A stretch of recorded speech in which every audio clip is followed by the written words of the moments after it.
Hey gamers, Maniac here with GameAccess.net. It's Christmas Eve, and I got a lot more response to the RPG Memories video than I thought I would. I think some people actually did enjoy watching it. I'm really happy and grateful that you guys enjoyed it as much as I enjoyed telling it. There were a lot of stories that I have been meaning to tell on my website about myself and about my history with games that I just haven't been able to because they don't really fall into a podcast type environment. And after I got the response from the RPG Memories video, I thought, well, what other personal stories can I tell about my first exposure to games and my exposure with game genres and stuff like that? And then I thought, why not talk about Pokemon? Isn't that right, Pikachu? So, what can I say about me and Pokemon? I haven't unfortunately been able to do a podcast about it because, I'll be honest, I haven't really been able to beat any of the Pokemon games before. In fact, I haven't even played most of them. And that's why I haven't felt that it was right for me to do a podcast. But I do have a lot of positive memories and some good stories, personal stories to tell about Pokemon. I was around during the time of Pokemon Fever, when the systems and when the original generation games launched for the Game Boy way back around the late 90s. And at the same time, the TV series took off on Kids WB, and the first movie took off. I have some great stories to tell from that era, and some great stories to tell from right now. And I wanted to kind of get into that and tell you guys what my history is with this great, beloved Nintendo franchise. So what do you say we talk a little bit about that, shall we? First off, one of my first exposures to Pokemon, and one of my favorite stories to tell about Pokemon, one of my first stories to tell, was when I was growing up, but I think by the time I was in high school, I used to sat with my friends at lunch. This is what we do. I had a couple of friends that I always sit with every lunch period, every day. And we just hang out, talk technology, talk games, talk whatever. We'd always have fun hanging out and having lunch. And Twitch was one of my friends, as well as a bunch of others. And one day, my friends pulled out Game Boys, linked them up, and started playing a game together. Now, I had an original model Game Boy, but I gotta admit, I never really used it that much. And the reason why was because I got the thing, I got it pretty early in its lifespan. And at that point, an original model Game Boy game cost about the same price as an NES game. Other than the first two games I got for the system when I got it, I never really got any more of them. That's kind of a shame because I know that there were some great Game Boy games I missed out on. But I was just a kid. I had no money. I had no job. I had no way of buying a game, an updated Game Boy or the new Game Boy games that were coming out for it. So I kind of just left the Game Boy to collect dust. That's really a shame. When I saw my friends starting to play this game on their Game Boy called Pokemon, and I can't remember if they were playing Red or Blue, but I think this was before Yellow came out. I saw them linking up. It looked like they were using the Game Boy in a way that I had never even thought was possible. I just thought that Game Boys could be used for like two-player games, that sort of thing. I remember playing Tetris and Dr. Mario two-player, that sort of thing, but that was it. Here I saw them, trading Pokemon and battling Pokemon in two-player using a cable. I was intrigued. I thought it was really interesting, and so I inquired as to what they were doing. They explained to me that they were playing Pokemon, and they showed me what one of their battles and how they traded and everything else, and I was just blown away. At the same time, I used to watch this Saturday morning channel, the Kids WB. The WB channel at the time was a precursor to what is now considered the CW. They had at the time, probably since like 1994 or so, the best Saturday morning lineup for cartoons ever. I don't think that even ABC was as good until that time. I mean, ABC occasionally was good before that. Fox, bless them, tried. They did not do well. But the WB, I thought, had some great cartoons. They brought Animaniacs over, but also they brought over some great shows, like Earthworm Jim and Freakazoid and stuff like that. By 1997 or so, they had brought in Batman and Superman on a regular basis. And they were showing those series and re-airing, the original Batman series from Fox Kids way back earlier. So I was pretty much glued to that channel whenever they had it running on Saturday, weekday afternoons. At the same time, they brought Pokemon into it. And I gotta admit, I wasn't really interested in watching Pokemon, but I would have the channel on either whenever it would be on for whenever, I don't know, Batman or Superman would be on, and then all of a sudden a Pokemon episode would show. And I usually catch it in passing whenever I'd be doing work on a computer. But after a while of hearing it and seeing it, I thought to myself, this is a pretty good series. The episodes were kind of interesting, the plot lines were kind of interesting, it did seem to parallel the game story. The characters I thought were kind of interesting, and I thought, this is, I started actively finally going from passing to starting to watch it. I would watch episodes on a regular basis, whatever WB would be airing. I later found out about, VHS tapes and stuff like that, but I wasn't really into collecting the Pokemon stuff. In fact, I didn't even have the games. I never picked up the games at that point. So I missed out on a lot, actually. Shortly after that, I think the movie came out. And I never caught it in the theaters. But Pokemania was still continuing. I can remember lots of times when I was in school for those years, where I'd see friends, not just my own friends, but also just other people, other classmates that people I'd be sitting next to, or people that I'd have classes with whenever the teacher was absent, who would have nothing to do and would just start playing Pokemon on their Game Boys. They'd bring, nowadays I'm sure that a lot of younger people probably bring their smartphones to school, and instead of actually doing their work, they screw around on their smartphones. What we used to do back in the day was we'd mess around in our Game Boys and stuff. That's what we would do. And although I swear I never saw anybody actually playing Game Boy when they should have been doing actual work. It would usually be whenever the teacher was absent or something like that, and there was nobody teaching. So I watched my friends play Pokemon on their Game Boy Colors and their Game Boy Pockets and stuff, and to be perfectly honest, even though I had this, by that point the Game Boy Pocket had been out for years. The Game Boy Color was already out. I was kind of embarrassed to bring this thing out. Sorry, Game Boy.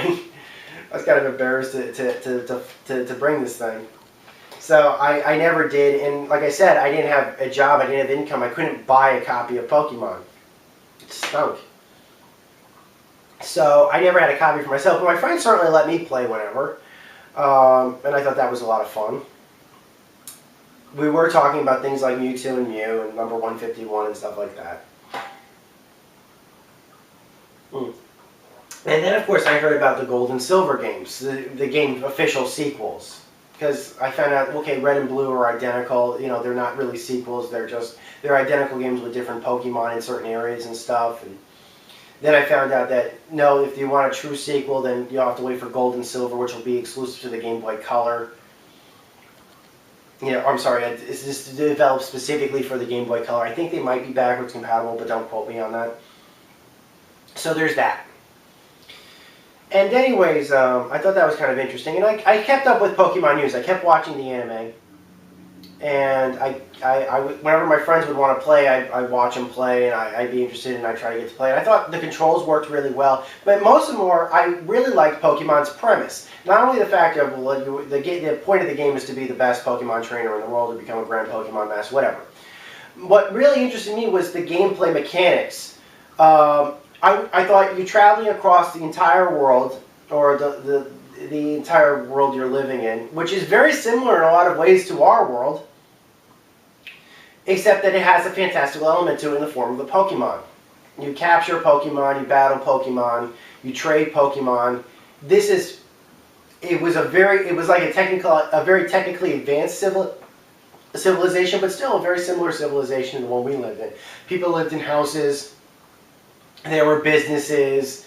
There, it was cool seeing Pokemon centers, and stuff like that. Like, that was kind of cool. Whenever I see fantastical elements, I always thought about that. And the anime really kind of brought it really to life, where you got to see what the inside of Pokemon centers looked like, and people had video phones. This was before Skype, of course. But it was really cool. And so what interested me more than anything than just the gameplay mechanics and stuff like that was the Pokemon world, was the world that the Pokemon trainer lived in. And so I was basically watching the series quite a bit. I think around the time when Pokemon Fever just stopped for me was probably around the time just before high school ended for me. And it was kind of like a perfect storm, basically, of things happening all at once. One was the Pokemon movie had come out, and I hadn't caught it in theaters, but I did catch it after it hit VHS. I think one summer I saw some of my friends were watching it, and I caught the ending. And I thought the ending was just where they're all the Pokemon are crying and Ash comes back to life, was the stupidest thing I had ever seen.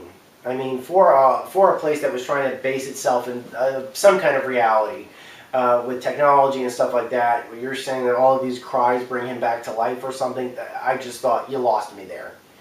And on top of that, when Gold and Silver finally did release, I also, again, like I said, I couldn't afford a Game Boy, I couldn't afford a Game Boy Color. I couldn't afford the game, so I was shut out there.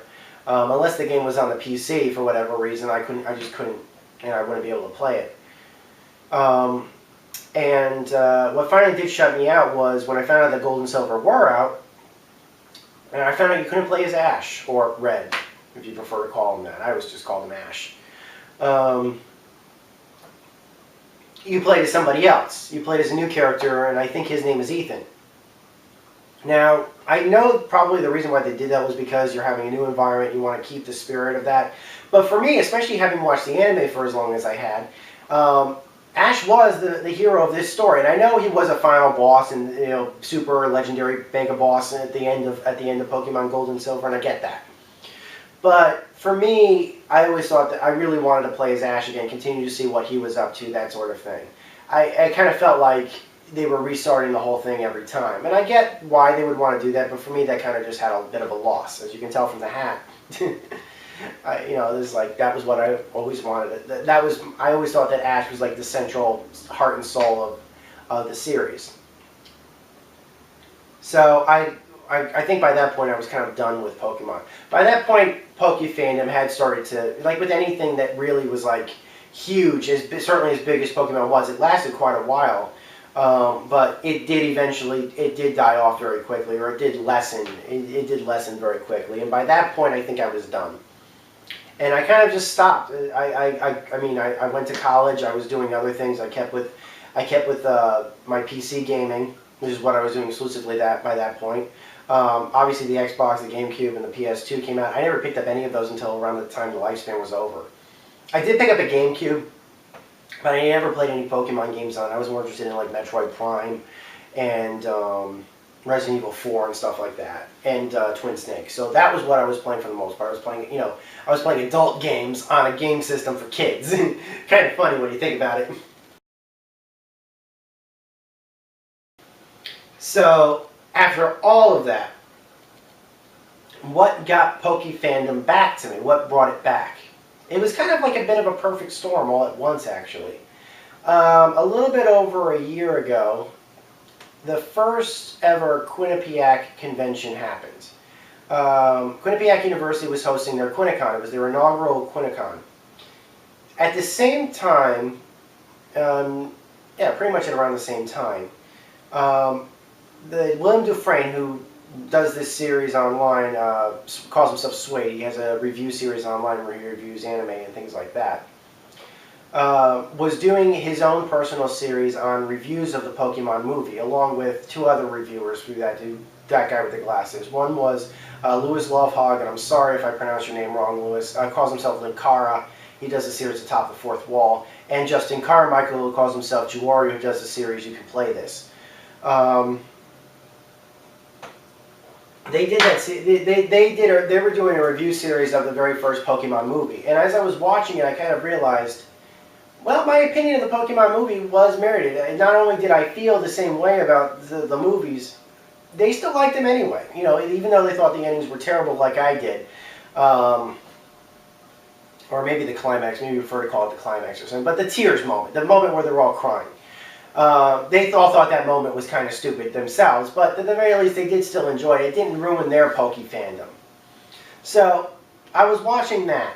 At the same time, the Quinnipiac University was holding their Quinnicon, and they had a few voiceover actors and actresses come to the inaugural event, and there were panels and there were vendors and stuff like that. And I went to go check it out with a friend of mine, who I'll call Otacon. He's not the Otacon, but I always called him Otacon because he was one of the first otakus I ever met.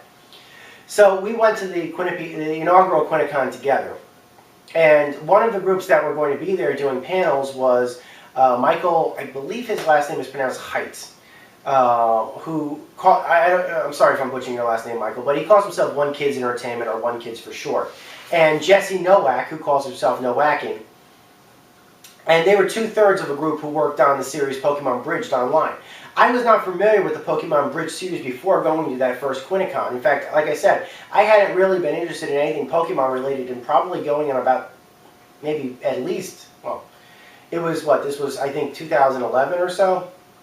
I hadn't, certainly over 10 years I would say. So yeah. But I still remembered fondly those old episodes that I watched growing up. And here I was seeing those same episodes being parodied by the Pokemon Bridge team. It definitely twinged nostalgic for me. And like I said, at the same time I was watching those other videos, and so it seemed like Poke fandom was just starting to come back. By that point, Pokemon Black and White were just about to do their animated series. I think they had just announced that they were going to do an animated series and bring it over to the States. I don't think those seasons had started yet, but I think that they were announced. So there was definite interest in that. But for me, it's like I kind of felt like I hadn't watched Pokemon episodes. I did not watch any of the Advanced Generation or anything like that. I still haven't. But I still look back on those original Pokemon episodes positively. And here I was seeing them, you know, swear and curse in them and make disgusting jokes. And I thought, okay, this is bringing Pokemon down a peg. But on the same thing, I was laughing as an adult about it. It's like here I was as an adult watching stuff that I watched as a kid in an entirely new way. Now, my friend Otacon, who was a huge, just enormous anime fan, never watched Pokemon, wasn't familiar, never played the Pokemon games, and never watched the game's premises. He was more interested in animes strictly produced for Japanese audiences, and he watched a lot of that stuff, both old and new, stuff like Scarlet Tail and stuff like that. I think Lupin the Third more recently he's been watching, but that sort of thing. Never really watched stuff produced for America, or things that, you know, mostly just watched stuff that was produced strictly for Japanese audiences by Japanese teams. Was a huge Legend of Zelda fan though, I'll admit that. But was not familiar with the Pokemon series or what the premise of the games were. All he was familiar with was like, gotta catch them all, that sort of thing. So he's like, what does that mean? What is the purpose? What are they doing? Who's this guy, Giovanni? That sort of, because we were watching Pokemon Bridge.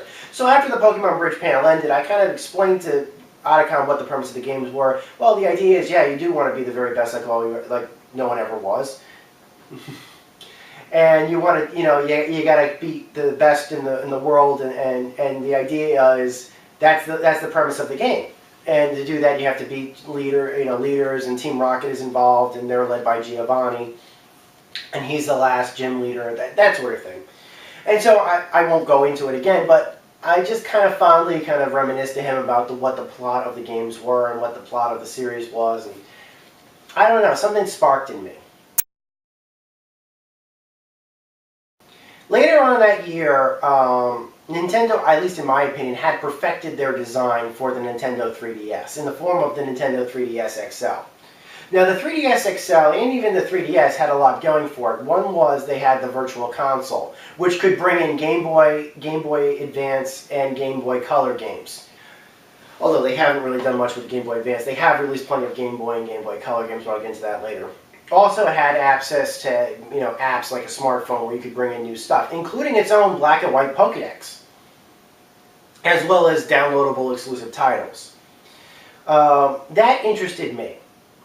That really interested me, actually. And I remember pre-ordering and picking up a 3DS XL day one, simply because I knew that I wanted to have access to all of the 3DS games that were available up to that point, the 3DS games that would eventually be coming, but also the fact of I had completely missed out on the DS generation. After watching the Pokemon Bridge stuff, I'm like, what would it take for me to be getting back into Pokemon after all of these years? By this point, I had work, I had money, I had my website. What would it take to bring me back, to fill me in on all of the years that I had missed out on Pokemon series? So, Nintendo had their Pokemon TV website, so I could go back and fill in and watch the series that I had missed out on. Other things that were coming at around the same time were, I had picked up a lot of DS games and 3DS games that I had missed up. Staple games, basically, like Legend of Zelda, Ocarina of Time 3D, Mario Kart 7, New Super Mario Brothers 2, games like that, basically. And I picked up on those, and at the same time, I was also trying to find all of the original DS games that I could find, staple DS games that were considered universally perfect in a lot of ways, that I missed out on. And some that interested me regardless, like Legend of Zelda Spirit Tracks, or Elite Beat Agents, or Metroid Prime Hunters, those sort of things. Some of those games were not easy to find, but some of them were. And then I realized after some point, I actually also I remember downloading the Pokemon, the Pokédex, the black and white Pokédex, Pokédex 3D, to my 3DS XL, like day one. And in case you're curious, like, what is that? Was there a black and white Pokédex? There was. It's not available anymore. After the Pokédex 3D Pro came out, they pulled the Pokédex, the original Pokédex 3D that only had a black and white library. So it's not available for download anymore, unfortunately. I did kind of start getting an interest back into the Pokemon stuff. So I was looking into, well, what was available at the time? What could I pick up now, easily at least? And there was quite a few stuff that I actually could get my hands on very easily, and I started to do that. I saw a whole bunch of stuff actually in stores, all of which I could play now that I had a 3DS XL. Pokemon Soul Silver with the Pokewalker. Could not find a single copy of Pokemon Heart Gold at all. Not at all. But I could find plenty of this. So I had to pick one of these up. And I found out later on, I didn't know really about the generations or what put what, but I do a lot of research, and I found out this was a remake of Gen 2. There was a remake of Gen 1, but it was a Game Boy Advance exclusive, which has not been re-released in any form, unfortunately. So I haven't been able to pick that up. I'd like to. I really hope that Nintendo does start releasing these Game Boy Advance remakes to the Wii U, or at the very least release the original games to the Virtual Console, but they haven't yet. There was also Pokemon Rumble Blast, which I actually was able to find for like $10. So I was able to find that pretty easily. Also, other games that were out at that point included Pokemon Black and White, the first part of the 5th generation of Pokemon games. These were pretty much everywhere. I could find these games pretty much everywhere. And unfortunately, they still had to pay quite a few dollars for them, but at the very least, they were certainly available to me. At around the same time, Pokemon Black 2 and Pokemon White 2 were out. So I could pick these up, and I did. And I actually did get a pretty good deal on one of them.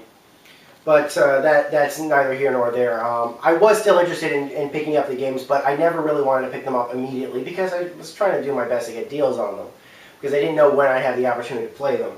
Later on, I thought, well, okay, I got the 5th generation games. What else can I play on my XL? And I realized, okay, well, 4th generation would work because they were all released to the 3DS. What was the best? Well, I'm sorry, they were all released to the DS, which is compatible with my 3DS. So I thought, well, was there a specific game I could pick up? And it was Platinum. Unfortunately, I had to go on eBay to find a new copy of Platinum at a reasonable rate, but I did. And of course, day one when the games came out, Pokemon X and Y. So, oh, and this was fun right here. I actually found this recently. I even found Pokemon Ranger. Thought that was kind of cool. So I have actually been able to pick up and play a lot of these games. And unfortunately, I just haven't had the time. I'm looking at this. I kind of want to, before I play these games, I kind of want to have the chance to play the earlier generations, or even some of the remake generations, before I can play this one. I know I've got Generation 2, but I'm still missing out on Generation 1 and Generation 3, which Generation 3 has not been released, although there are rumors online saying that they will be coming. And Generation 1, while it has been re-released, needs to be, as far as I'm concerned, released again. Because there's no way of playing Fire Red or Leaf Green on a 3DS XL unless you have an earlier model DS that has a Game Boy Advance slot, or a Game Boy Advance, which I don't.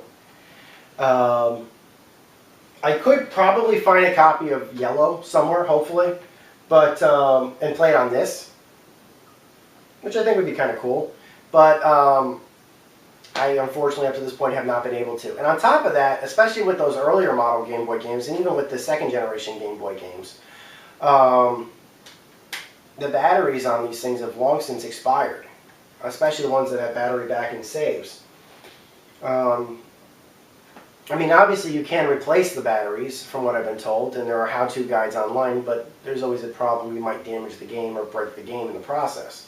If it was up to me, I'd probably bring it to a jeweler or something if I actually could get my hands on a game and it had a defective battery. But for right now, I kind of am in the process of waiting. I really would like to play these games, but more than that, I kind of want to wait for Nintendo to re-release the original ones. I'm hoping that with the release of Pokemon Bank in a couple of days, Nintendo might realize, oh crap, people really want the Gen 1 games and the early Gen 2 and Gen 3 games, and we can certainly re-release them. We have the distribution system to re-release them. We just won't for some reason.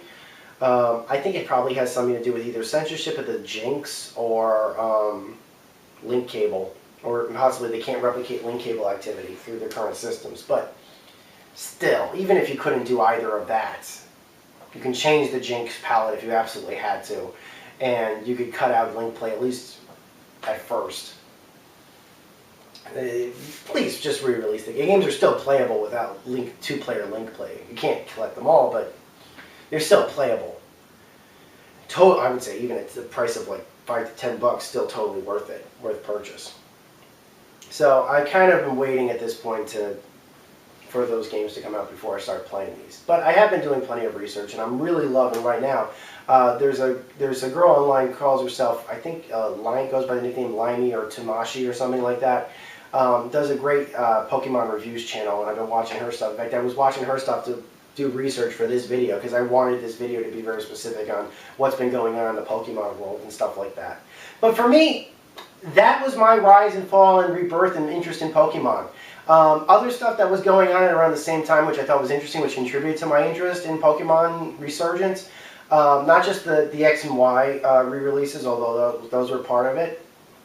When I was at the first Quinticon I went to, I'm sorry, the first Kineticon I went to actually, from not this year but last year, there was a guy who actually did a great panel on comparing Pokemon to mythic history. And by that point, I did not have a 3DS XL, but by the end of it, I think that was what cemented his panel on comparing all the different Pokemon to mythology across many different cultures, their designs, their backstories, and stuff like that. Beyond fascinating, just beyond fascinating. And it really cemented the fact of, I knew at that point, when I got my hands on a 3DS XL, I was going to be playing the Pokemon games on them. So that's my interest in Pokemon fandom. That's where my fondest memories were. I'm sure you guys have your own memories, of course, and I'd love to hear them as well if you want to post a comment about where you got started with your Pokemon fandom. I want to wish all you guys a Merry Christmas and a Happy Holiday.